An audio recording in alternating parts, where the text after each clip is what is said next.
G'day punters, welcome to the Deep Dive. It's the show where we're taking the best of the puntingform.com.au data and the Betfair live wagering intelligence to review the weekend. But we're going to start on Friday. We're going to start with a case study before we jump into anything else Metropolitan-wise. We're going to do a little case study on Ballarat Race 5. Jack Dickens, this was a race that took your fancy to a certain extent, given that there was a horse, Ginger Jones, that you had been following at its previous start. Do you want to just run us through what happened there on Friday? Yeah, Ginger Jones horse we backed at Bendigo, which was second up. J Carr rode then. She went on for John McNeil. I like the horse a lot to beat Express Pass. It failed. That was a benchmark 78, which was the same sort of race. This was a benchmark 78 on Friday at Bendigo.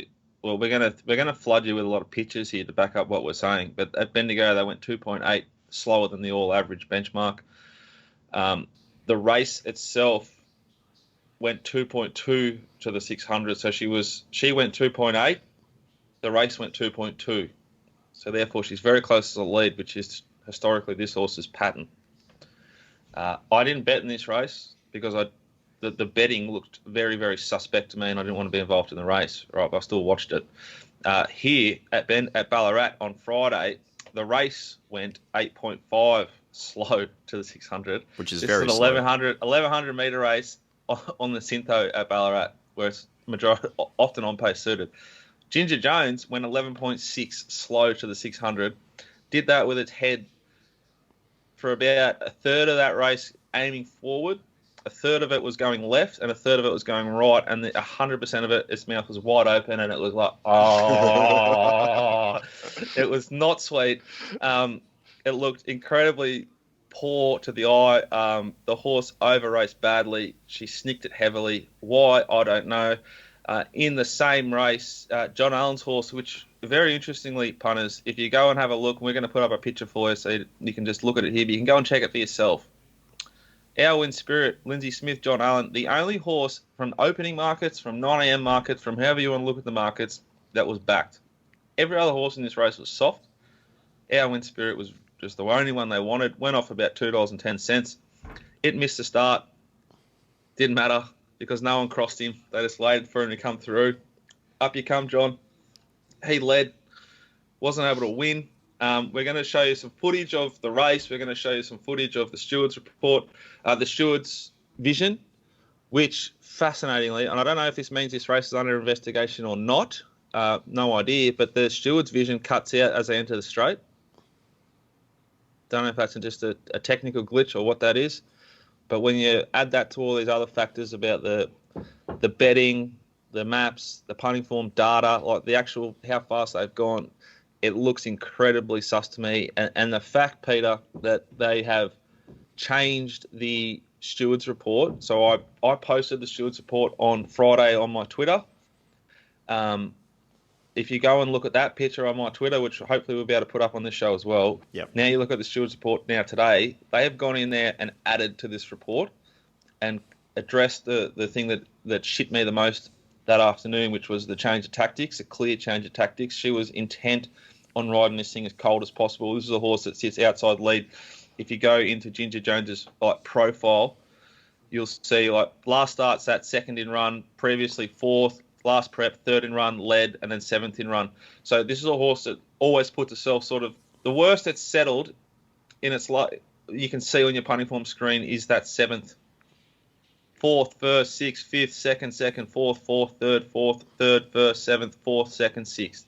So you could point out as well, when it settled seventh, it was going significantly faster. That was a very fast tempo race. They've gone 7 lengths faster at 600 there. Yeah, but Peter, we need to take into account that the stewards are unaware of how fast they go. As a rule, they don't seem to have any care in the world for sectional data. So they look at position and run, and that's how they'll measure this sort of thing. You and I know, and we're trying to talk to our audience about how important sectional data is. puntingform.com.au. But yeah, I was pissed off that the horse clearly changed the tactics. Like the intent to ride this thing cold was unbelievable. So then the stewards have now gone in and addressed that. And Jamie Carr has said that was her aim was to ride it cold. her aim previously was to ride it cold, and that seems to be all. They just accepted it. Where if you look at the way she rode the horse at Bendigo versus the way she rode the horse at Ballarat, and then you're going to accept that she was trying to ride for cover at Bendigo as she was at Ballarat, then I just don't think that's sweet. Go watch both the replays. Tell me what you guys think on Twitter. We'll just also point out that the win market on Betfair, this is the highest bet race at Ballarat there on Friday, $230,874, and $143,792 was matched on Our Win Spirit, who ran third, which, look, in itself isn't surprising that it was the most matched. It was reasonably short in the market, but I guess given the fact that there was nothing else for any of the other runners, and given the fact they also showed basically no intent throughout the race, it looked a little bit interesting, shall we say, from that point of view. And is the fact that the stewards have edited the stewards report, does that mean that they're investigating this race? We wouldn't know. There's no narrative around it, but I think it's worth looking at, worth talking about, because integrity is really, really important. Just while we're on Ballarat as well, I'll just point out that in race 2, there was a horse called Gwen's Gift that led. It was $18 on the fair. And the stewards have actually severely reprimanded the trainer of that horse. Now, I'll quote here. Declan Bates reported when questioned he had been instructed to settle in a forward position. When questioned, trainer Christopher Davis reported that from the good gate, it was the intention to settle in a forward position with cover. However, it had not been the intention to lead. Now, this horse didn't lead last start, but it did lead the start before, so in the same preparation. Further, when questioned about its last start at Bendigo, when the stable had advised a change of tactics to be ridden further back, he stated that on that occasion it was the intention to gain cover from the wide gate, but it had begun awkwardly and settled further back than he intended. He conceded that he should have altered the stewards to the change. I'm not even sure that's English there. Anyway, I won't pick that up. We'll play on. I can do the editing job if you want to forward it through to me, though. To the change in tactics on this occasion, trainer Christopher Davis was severely reprimanded and advised of his obligations under the rules in future. So there you know, they can actually enforce the rule, apparently. I'm not sure what severely reprimanded means. It probably means being told off in a sternly worded fashion. Yes. Well, we're going to get to what effect the severe reprimand can have on later on in the show. Boys, what do you think about Ballarat Race 5? Have you watched it? Yeah. Scurry. No, I can't log into my .com account on this bloody machine, so I haven't seen it.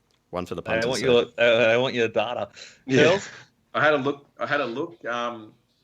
and look at some, the quality of trainer, Uncle Lindsay and Johnny not getting the job done is the biggest surprise there. That horse seemed to be gifted the PR and couldn't get the job done. I'm sure they'd be disappointed because that was. If you watched it. If you do watch the replay, credit and half like sort of he's having a bit of a go like in the race. He can't believe that they've gifted this thing PR. He can't get over it. And then if you watch the after race, BZ, who was on the horse that ran second, he wasn't happy either. the boys, everyone sort of is aware that something might have gone on here, I think. Well, look, it's just it looked that way, and I could probably class myself as an impartial observer to Victorian racing, but as a racing person, a hot go expert though. Hot go expert. As I was going to say, hot go expert. Where's the sign? You should have the Rort sign this week, Jack. It's there. That looked pretty obvious to me.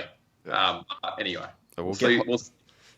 Curly, we'll just on the Rort sign, we'll get to that a little bit later, but you might have to replace it with the Sting sign this week. Isn't that what you said during the week? That if it's only a Rort if you're not on the end of it, but if you're onto it early, it's a Sting. There's only two ways. There's only two things that happen on the racetrack. It's a Rort, and that's when you're not involved. But when you are involved, it's a Sting. It's pretty straightforward.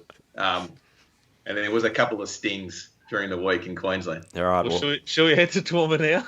No, we'll hold that for a little bit later because there was another story during the week that we touched on last week on the deep dive in New South Wales with Montefilia being scratched because in David Payne, the trainer's opinion, the track was performing worse than a heavy 9. Well, it raced this week on a heavy 9. It was a smaller field, looked better suited on paper.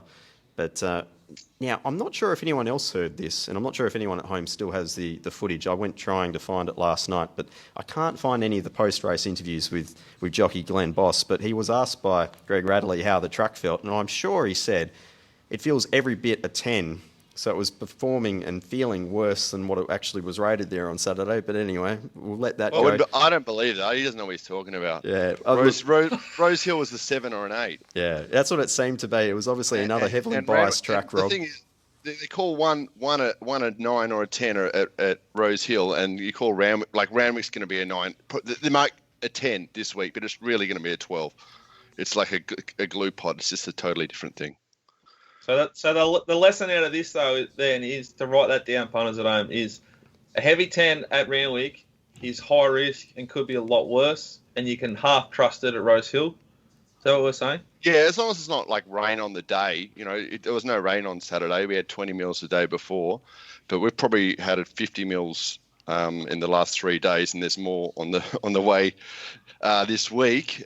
So they probably will put up Randwick at 10, but jeepers creepers. If I had a horse, we had 27 scratchings at Rose Hill. I don't know how they're going to get any fields with fresh horses on Saturday at Randwick. Well, it just goes to show it was another example of a day where how could you bet early, given that you really had to be rails and run. It was basically essential there on the day. The only couple of winners outside of Montefilia who got the best, I guess, of the early going, settling off the fence. But outside of that, the only other 2 horses were Tavion Prince and Desert Path, which were both in longer distance races to get the job done. Rob, it was a good performance by yourself, just knocking back. We were talking about it on the day, and I think everyone realised that it was rails and run. But are you taking too much out of this meeting? Oh, just they saw a good colt win the Rosebud, Andes. Yeah, look, it's good to see some good horses again for a change. Like last week, I had nothing to say, but yeah, I get excited. Which horses are exciting you the most moving forward?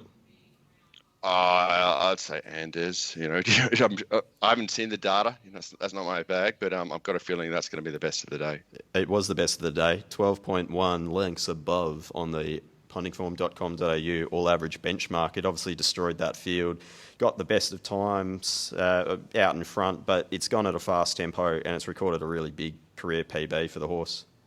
Maybe it's a $20 million colt. Like when it was coming back into the yard, old Kirk tried to sneak in front of it just to get into the mounting yard. He just didn't want any of that. And just when it walked out, with after the saddle off, he felt like he'd done a really good day's work. This is got a great attitude, great looker, proper sprinter, and it's good a horse going around in Sydney right now. Are you following anything else out of this race, Rob? Old Kirk, typical Hawks, came back really well. I think I said on the text, 1200 question mark, track question mark. I think that's in for a good prep. Other than that, yeah, I think the winner's a standout. Kieran Maher did say on radio late last week or before the Rosebud that horse he potentially had in mind for a Group 1 at Moonee Valley later this year. So might be where you'll be seeing that horse, Rob. Might be coming down our way. COVID pending. Yeah, I'd say COVID pending, but there's a lot of good 3-year-old races coming up. But I guess they all lead towards the Golden Rose, which is probably not his go. But yeah, it's a bit tricky with these tracks at the moment with the good horses coming back. Who knows when we'll see them. Group 2 Missile Stakes, the 1200, small field. Anything take your eye? Melody Bell obviously was disappointing, but I mean, how was anyone thinking that horse could start favourite over 1200 is beyond me. But 10-time group winner or some shit. Maybe the heavy track. Yeah, elite heavy track stats. Yeah, but 1200. I mean, even if it was a small field, they couldn't have it in the yard. Yeah. Just put it fourth. Okay. Fourth in the numbers, and look well above itself in condition. Didn't walk that well. Even got a bit sweaty, which I only see about 10-15% of horses in Sydney actually get sweaty in the mounting yard. It was, it's just a trial, wasn't it? The Waller horses here, I'm a sucker for a Waller horse coming back beautifully. Mr. Seawolf, I think I found him in a Doncaster one day. He's a nuggety type. I do like him. But Imaging, I recall first up last campaign when he had that demolition derby with Cascadian at Randwick. He was a bit heavy that day, and I quickly penned him, but he looked more forward. He was gelded as well, Rob. Yeah, well, lost a little bit of testosterone out or something. He's kind of, Fine down. Speaking of fine, Flit has always been a fine filly. Well, when I say fine, I don't mean, hot like a Nikita Jane. I mean, just like a lot lightly boned. Flit, perfect wet tracker kind of prototype. Maybe a little bit disappointing here. Bit silly of me not to launch Eduardo with Nash on, getting the job done. Proper sprinter. It looked like it had come on from its first up run when we were on.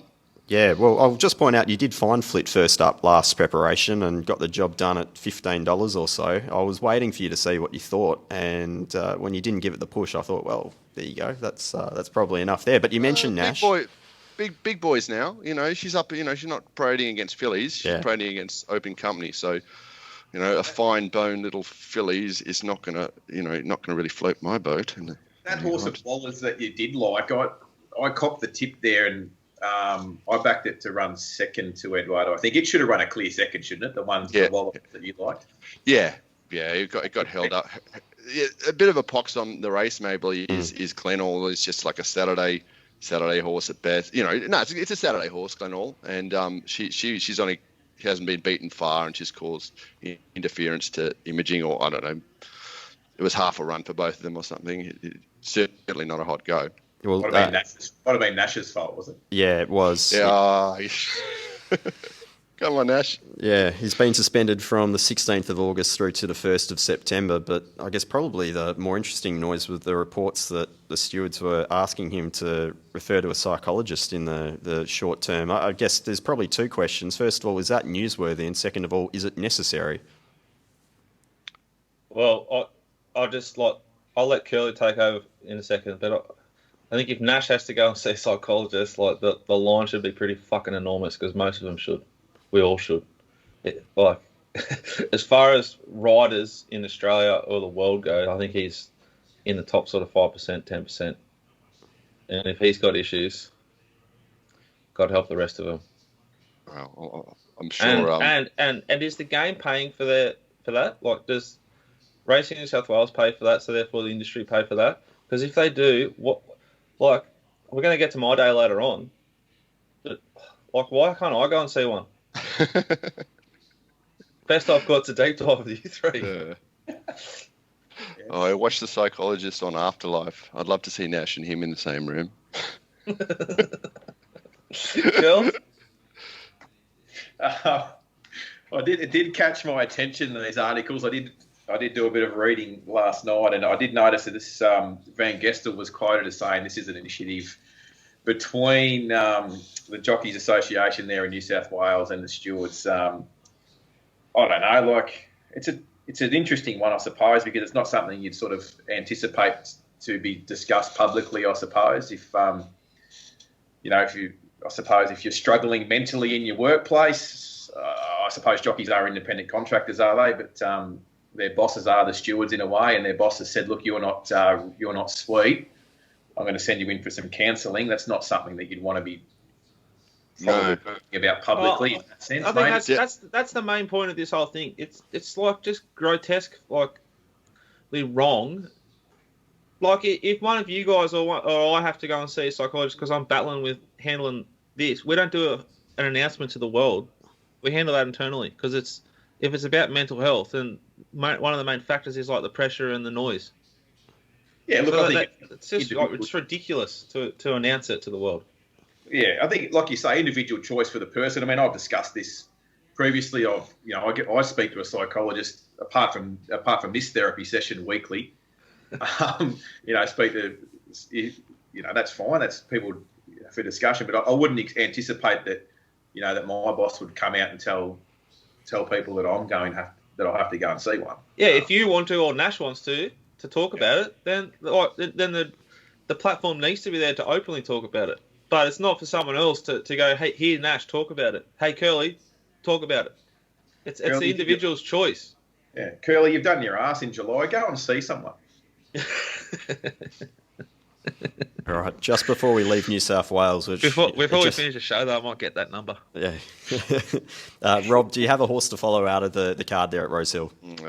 Look, until I see the other 3-year-olds come back, it's Anders. the thing in the last. Can we talk about that? That maybe it's 4 from 4 now and probably overplayed for the Kosciuszko. Curly, got your tickets together? No, nor will I. Ever. Outstanding. All right, Curls, it's your turn. We'll start with your hot go at Toowoomba, or I should say your sting this week. It was, what, $17 into $4.40, $4.50 and won like a $1.60 shot? Yes. Oh, mate, That's outstanding. Oh, stinger. Hey-o! My man Sting. Look, Vic Heading trained this horse, Point the Wagon. Now, we had a small bet. We had a small bet early for the service at the price. Sort of anticipated this horse could go right off. Couple of things. Firstly, the trainer has, I'm not sure whether you'd say a purple patch, but I think he went, could be, these figures could be slightly exaggerated. I should be confirming these on punting form, but I think Vic had, maybe 4 winners from 220 runners or 5 winners from 220 runners in his career as a trainer. And they complain about like how hard it is to make a living. He's still training off that strike rate. I think they're doing all right, the trainers. Yeah, and look, and of those winners, the 5 winners, 4 of them have come in the last month. So that's sort of, I think that qualifies as a purple patch. So his horses had been struggling a little bit. And he's a trainer from out west that had recently sort of moved into and brought his horses into Toowoomba so he can give them more consistent training. So you think about these trainers that train out, out the back of nowhere, with no facilities at all. So these horses have moved in. They're galloping on grass tracks rather than around a sand paddock or a back bitumen gravel road somewhere. Swimming them, working them, galloping with other horses. So I was just thought, obviously there was something to it. There was something to the, there was a reason behind. You see a trainer sort of hit a purple patch and you try and find out the reasons for it, I suppose, rather than just assuming that they're a cheat, basically, like most of racing sort of leans to. This horse did have a figure, though, in fairness. Like this horse on punting form, did have a figure run a place at Yeppoon and Mackay in sort of central Queensland. And the field that it was up against wasn't much chop either. So the sting makes a lot of sense. And sometimes, too, when you're betting out, especially the wider joints, if Curly knocks it off from 14s into 10s, say, someone might notice that. Then they'll knock it off from 10s into 9s. Then someone else, like, you follow the money a bit. It's not always like a Ballarat Race 5. It's not always a rort, but, other than Queensland, you'd be silly to think it's not, I suppose. This time it was a sting with my man, and it was, it was a good result. I mean, I suppose the thing is, though, you can understand a little bit of, potential rort meter going off because it didn't just win. It sat outside the leader and won by 7.8 lengths.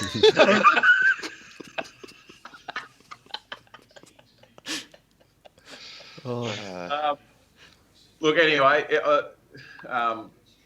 it's I don't know. It's one of those things that happen when you're these low class races when you got low horses. It's these things can happen, and they can. Like, these maideners can improve, I suppose. Yeah. So it does happen. Anyway, look, the stable's going well. It's a horse to follow. Wouldn't be surprised if it heads to Sydney for a Kosciuszko and changes trainer and wins the championship or something. Settle down. Curly, was part of a really strong weekend for yourself, though. Sorry, mate? It was just part of a really strong weekend for yourself. You seem to just be knocking off prices left, right and centre and getting the results. Yeah, look, it's been good. I went through a real lull, sort of late July, basically through July was really flat. I think I just put it down to the wet tracks. But weather started to improve a little bit. I know the track was a little bit wet this week. We had a bit of rain, but not anywhere near as much. And look, I think that's definitely helped. And just been on the end of some good rides, and we've been able to identify some good trainer jockey combos. And it's on that, do you want to give us a Chris Waller update? Yes, I'll tell you how good Chris is. This is how good he is. Not only is he training winners everywhere, but he had so the standard thing in Queensland. If you go through the Stewards report, trainers normally get fined $200 for late declaration of a jockey. Chris had 3 late declarations on Saturday, and Stewards accepted his reasoning for the late declarations and took no action. That's how good he's going, Chris, in Queensland at the moment. The stable's flying. We backed 2 of his horses this week. One of them, of course, our man up in Queensland right now is Luke Dittman, who's winning on everything that we back, and he produced a gem to win for us. Unfortunately, he couldn't ride the other Chris Waller runner that we backed, and they put Mark Duplessis on at the weight because Luke couldn't get down to the weight, and it was... Tragedy is a word that gets thrown around a lot in racing. It's a little bit of an over-exaggeration, but like this thing was an absolute tragedy. So I'm going to use that word. I was on it. I was a little bit sickening, but I suppose that's just the way it goes. Mark got held up and, flew home and ran 2nd or 3rd, I think, in the end. It was a good go, that winner, actually, in that race. Black Log was 26s into 9s, sat last, pulled out of the 600 and rounded them up and pissed in. Black Log is hilarious. That's the Rort meter was going off there, but once again, too good on the day. But it was an amazing go. 26s into 9s or something like that. It was. I'm not sure. He just keeps winning though, punters. If you want to get involved, head to the mailbag.com.au. You got an array of options to get curly stuff. Even the things that are losing, like there was one on the Gold Coast. The thing was trucking. Absolutely trucking, and then it got its head on the side a little bit as it cornered and just like ran like it was beaten by about 15 lengths. It would have traded, and I was watching it. It hit at least like $1.40. It probably hit a lot lower because I was on and I was this is all over. That was weird, wasn't it? Yeah, well, I was sort of thinking. I can't remember what it was called. Catch Me Later. Yeah. Once it's turned its head on the side, the kid had a lot of trouble sort of, steering and keeping the momentum up and, just threw the race away. It's obviously that was one that we were on for the service, and it's the last time we'll be on it as well. I think after that, I can't come into horses that want to carry on like that. It was a strange one, but all in all, Brisbane was a pretty decent day. Like the racing was fine. It didn't seem to be too much drama there. One thing that was very noticeable, and I think I've touched on this with you guys previously, I said there's going to be a lot of apprentice jockeys that I don't think are ready for town getting rides on decent horses on Saturdays. No apprentice jockey won a race Saturday. They started, a few of them did start, reasonably strong in the market, and there was a couple of instances where the senior jockey was just able to lift one late. Throughout a couple of instances throughout the day where the strong senior was getting the job done. So, interesting to see what the trend is going forward there. They seem to get a lot of these apprentices in Queensland that still claim 2 in the bush and then get their metro licence and, get the 3 kilo claim in town, which, I don't know, whatever. From a punting point of view, it makes them a bit of a risk, I thought. That was all. Well, potentially Japan might want them. I don't really have a comment on there that I want to air on this show. I'm not sure anyone does, do they? I don't understand it, but you guys obviously been used to down in Melbourne. You might have something like what? So apparently Japan wants the really good female riders potentially to go up there for a short-term contract. Breeding season. They were talking about the jockeys, Rob. Oh, sorry. They do breed the best horses in the world, the Japanese. Fucking love. I love everything Japanese of it. Man, yeah. Just the way that sport is run over there. We could learn a lot in Australian racing looking at Japan, even though they've got a tote only. But fuck, it's great. It's a joy. Yeah, I don't want to pass any comment. How is the jockey ranks in Melbourne? Like, is it deep enough to have jockeys exiting the place? We've got one of your jocks that's relocated to Queensland. I think the article on .com was something about... Beautiful, wasn't it? This is Moving for love. Moving for love. Leaving for love. Yeah. I probably would too. Ben Should give that Tyler.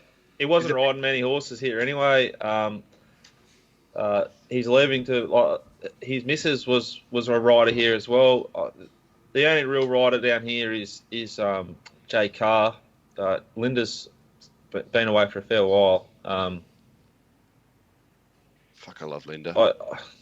Just the way she speaks. She should get more of a role in racing. She's just a fucking quirky, just racing, love it person. Love it. Well, she's the most talented, or like my favourite, probably one of my favourite riders as a rule, like on the right sort of horse. I can't catch Jay Carr. I can't catch a lot of them. Like, we've given it to Jay Carr for the tactics on Ginger Jones, but she easily rode the best race of anyone on Saturday on Antagonizer in the last at Flemington. If you go and watch that replay, that race was chaos. That map was chaos. She bounced and put the horse in the absolute A1 spot and presented it to win. The horse just wasn't good enough.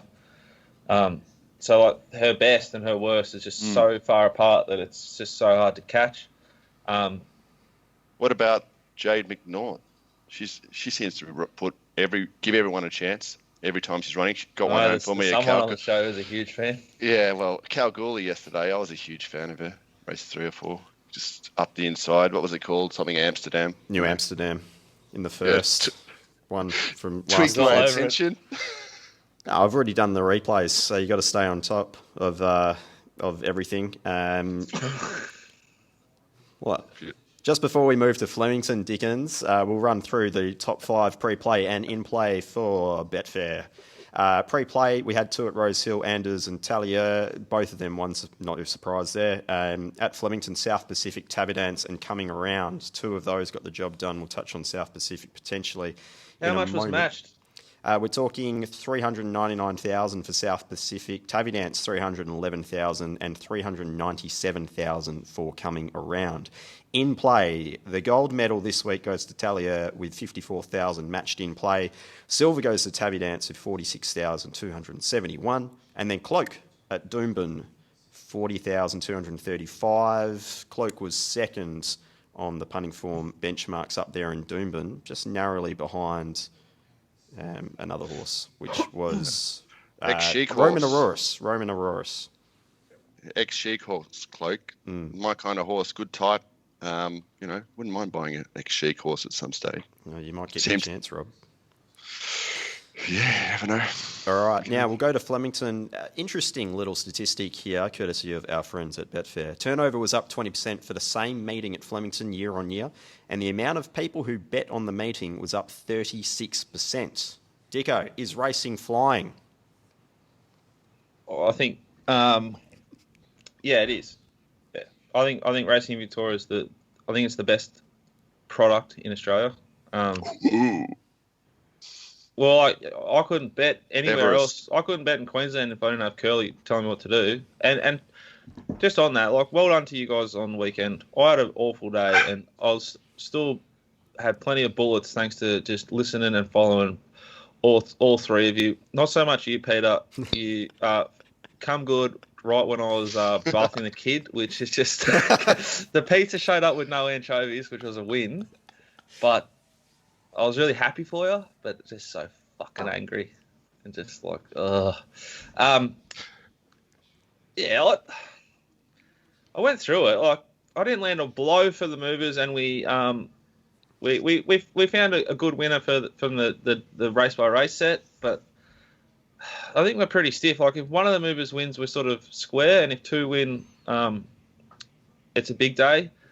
We backed WUT to beat South Pacific, who I couldn't get over the price, and I went again and again on WT. I was right. Like, South Pacific was playing first up. It wasn't strong enough through the line for me to like mark it as a proper like moral here. It hemorrhaged late, like it did the start before, and like the start before. Exemplar was just blessed in run and allowed to do what it likes. Billy Egan was just so intent on being in a position. Didn't give a fuck about the tempo. It was one of the most brain-dead rides of the weekend, which is a big call because there was a lot of brain-dead riding on the weekend. I think WUT should have won. I don't know if that's just because I backed it, but if he's closer, he wins, in my opinion. And he could have been because he, like the fucking previous start at Caulfield, instead of just letting the horse get into its work, he was just fighting it for that position the whole race. It was sickening to watch. I hated it in run. I still thought we'd probably win top of the straight. I think I made an error not chopping Exemplar. I chopped Burt Whistle. When I went back through it, I probably should have chopped Exemplar because it was going to get the right run. It did have a good enough figure to win the race. John Allen looked and I thought John Allen, moral. Absolute moral. It's all over, punters. We're in the process, guys, of getting a little tortoise made up, a little tortoise thing. We're going to get him smoking the pipe because that's what John was doing here. He was smoking the pipe out in front, going as slow as you like. And I was almost going to send it off to the engraver and say, just put John Allen Exemplar in for week 2, the second champ. He was outdone, though, by Will Price in race 3 on Flinders River, proving beyond doubt for me, each their own, do your own research. But the severe reprimand handed down to the young apprentices a month or so back at Caulfield is obviously having an effect as Will Price somehow took over from John Allen and rode the slowest tempo to the 600. So Will Price wins the Turtle Award, whatever we're going to call it. We're still working on the name, the Sloth, the Turtle, we don't know. But slowest tempo to the 600, Will Price. Congratulations, you go in. Stewards are happy with you. Jeez. How short would have Jay Allen have traded for that trophy this No, week? it's all over. It's all over. All over. Fucking sick. Easy stiff there. Any mention in the Stewards report, Dicko? I had that up. I was going to say, the stewards only mention it in the report when they go too fast. If you go too slow, they just give you a pat in the back. You handle the stewards report, Peter. I'll handle the therapy session for myself. Okay. Question. Sorry.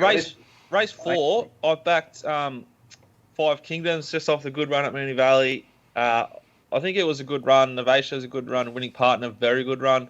We were just sort of betting against Tabby Dance returning to form, which it did.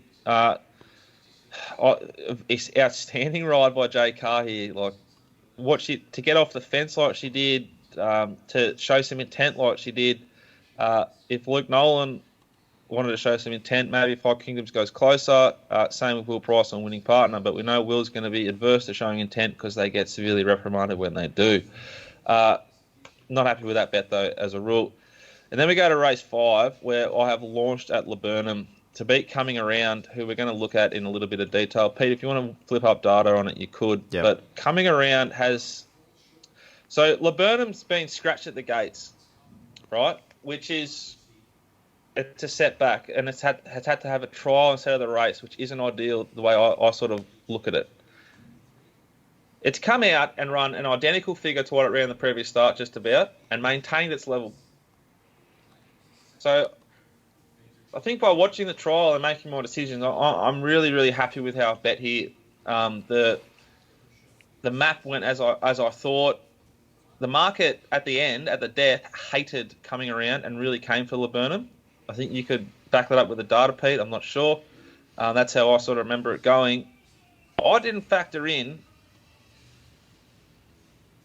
rightly or wrongly, that Coming Around would improve 12.2 lengths from its Swan Hill run, where it was blessed and didn't win, to come out and improve by 12 lengths and get me straight in the snoof, or the spaghetti-o, whatever we're calling them. like how cursed? It's improved by 12 lengths. There was an absolute, a mile to third. Very, very, very, very, very frustrating.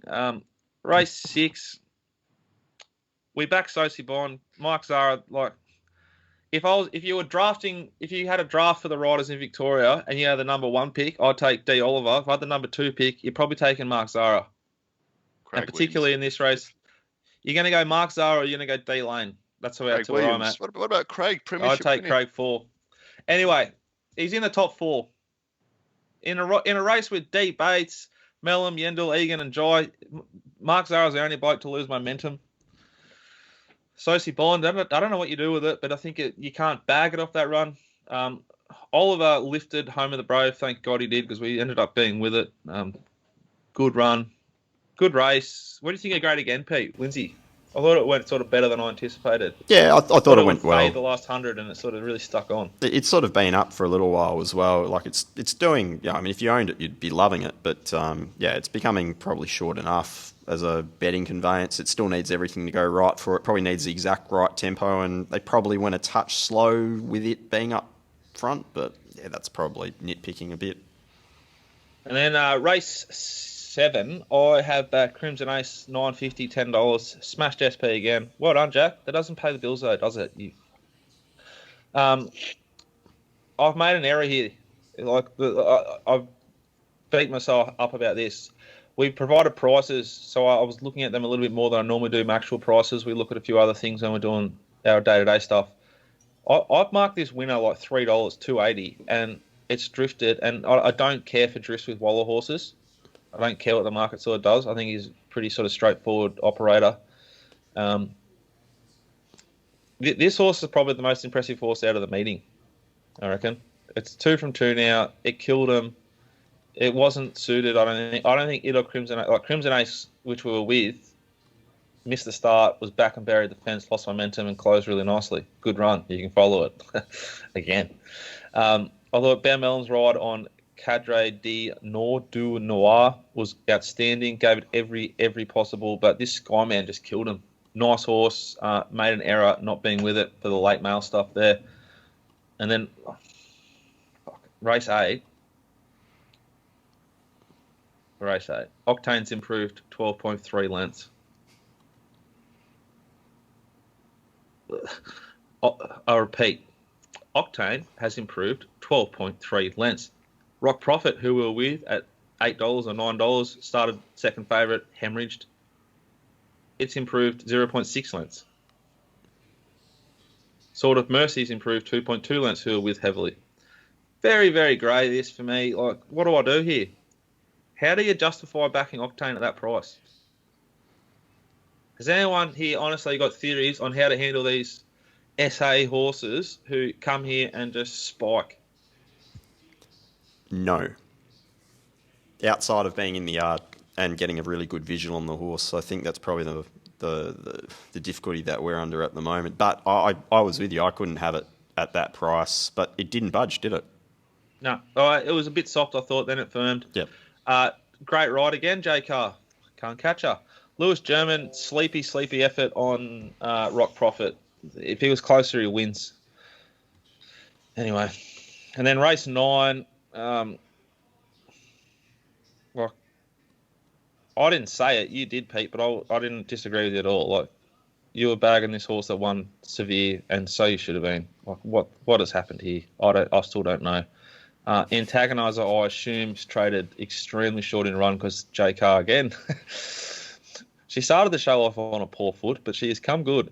This is an outstanding piece of riding from J Car and Antagonizer. I don't know how it didn't win. I think Vegas Night was a run of the race and can be followed with confidence.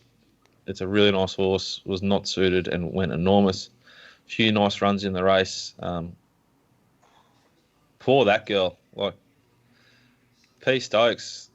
I mean, for a yard that's got such an astute man behind the scenes who doesn't lay horses off inside mail but lays it off form factors, the tactics that they keep employing with that girl staggers me. Because if I was involved, I'd be advising a lot different tactics. They've tried to show intent here from fucking barrier. The ride was just wrong. They set this young Lockie Nindorf the awful task. It was wide and cast. It's forgive run again. That girl's just always tortured. I don't know why they rode it how they rode it. I don't know why they ride it like they ride it normally. Vegas Night, the horse to follow from that race. Frustrating day. All right, very good. I'll quickly touch on Belmont. I'm not sure it was too much going on back west on Saturday. The performance of the day was Fura. It was really strong up front, settling outside the leader. It was a day where Rails and Run was disadvantaged unless you were leading. But I think clearly the horse to follow out of the meeting is Leading Girl, which was running around in race 6, was not suited whatsoever and closed enormous against the day. For me, very frustrating. Found a couple of winners early on. Thought they would get in the wrong spot, like Narodio, for instance, landed in perfect spot, just midfield with cover, off the fence, absolutely killed them. And then I think probably the most fun I had all day was the last race after backing Sowar the last 2 starts. It loomed up, and it's the first time I think I can remember that I've deliberately tried to find a horse that would sit 3 wide without cover, and that was Bonneville Black. And as soon as it landed there and run, it went out to $20 on the fair. I was just clicking away, happy as Larry, because it was exactly what I wanted. The horse was bolting at the top of the straight, and it just hung on to beat the other horse that we backed, which was Throwdown at big odds. And Is this the horse I missed? Yeah, this is the one you missed. Sowar loomed and then failed in the last couple of 100 metres, and it just made all things make sense. I went and just how fat this is for you? Stuck my head into a halal snack pack and just gorged, and then sank some goats and went to a quiz night where I was no good because I was too busy thinking about 3 wide Maddie and just being deliriously happy. So thank you, Maddie Derrick. Thank you for summing up, keeping your horse comfortable, not panicking when you're 3 wide without cover, but you're in the best ground and just winning the race. Bless you. I would have, if I had known these things, just taken so much of that 20s with you. So it's just it's a complete fill for you. If you had told me that's where you want it to be and I seen it and watched it, I was already half tilting. But you're bathing the young man, Jack. You're doing what all good men do and take care of their young ones and make them grow into big, strong humans. Yeah, big, strong human that shits 4 times a day. I've got another one. Can't wipe his own ass.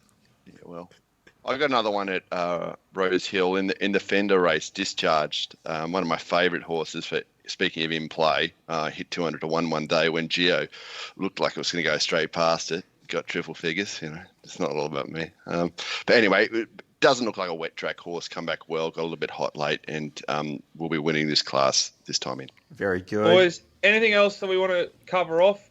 Just before we go, though, like if you're watching this and you give a shit about integrity, watch all the stuff we talked about at Ballarat and give us your opinions. We're not saying anything did happen. We're just asking if you think it did. We're not sure.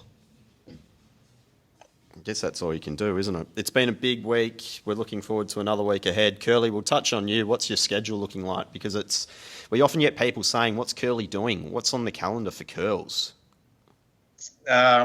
This week we're going to be picking the eyes out of Doomben Wednesday, Ipswich Thursday. There's a couple of North Queensland meetings. Look, I love a Raw and I love a Sting, but I'm not good enough to pull either off in North Queensland. So we'll steer away from the North Queensland meetings. And then Saturday, we've got the standard double header at Gold Coast and Toowoomba at the Provincials with the Metropolitan meeting to cover. Sunday, we'll pick the eyes out of Kilcoy, affectionately known locally as the Moonee Valley of the North, but Moonee Valley is not that big a shithole. So that's my schedule for this week. Very good. Rob Scurry, your week ahead? Mate, just be getting out to Randwick on Saturday, I guess. Rose Hill, Randwick, heavy 12. Try not to give it back. I seem to win at Rose Hill and lose at Randwick. Any good races there? There will be. It'll be the San Domenico, or maybe it's the up and coming. It's the up and coming. I've got it here. Yeah.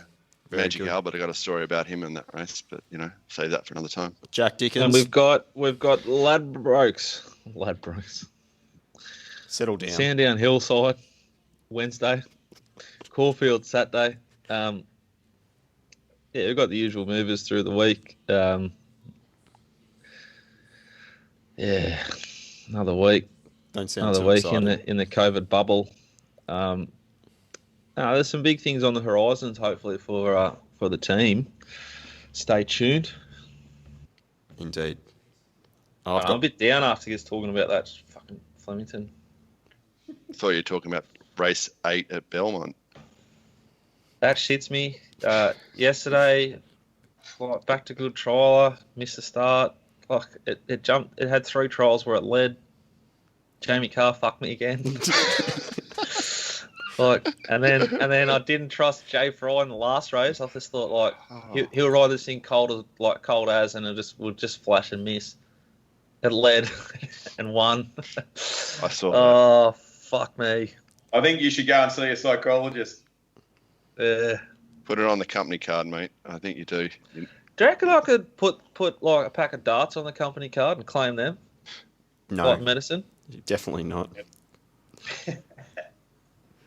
Not anymore. If it was the 30s, you probably could. Yeah, just fascinated though to see what happens over the next week. We've said some things that most people wouldn't say. We're trying to just talk about things that we think need to be spoken about. We're not trying to accuse anyone of doing anything too untoward. We just want integrity, and I'll be fascinated to see how we get treated for talking about it. That's what I'm most looking forward to this week, to be honest. Will we get the old cease and desist from Race Victoria? It wouldn't be the first time. Could it be the last? Also, update punters. We have got some correspondence back from .com about sponsoring the Mounting Yard. Hopefully seeing some ponies. Didn't watch a second of it on Saturday because I just can't handle it. As you can tell, I'm a bit fragile at the moment. But we are waiting on a price. When we get the price, we'll make a decision. We might be able to get some eyes on ponies in Victoria. That's been another episode of That's What Shits Jack Dickens. Stay tuned for more next week. It's been the deep dive. Thank you to Betfair and puntingform.com.au. Bye-bye.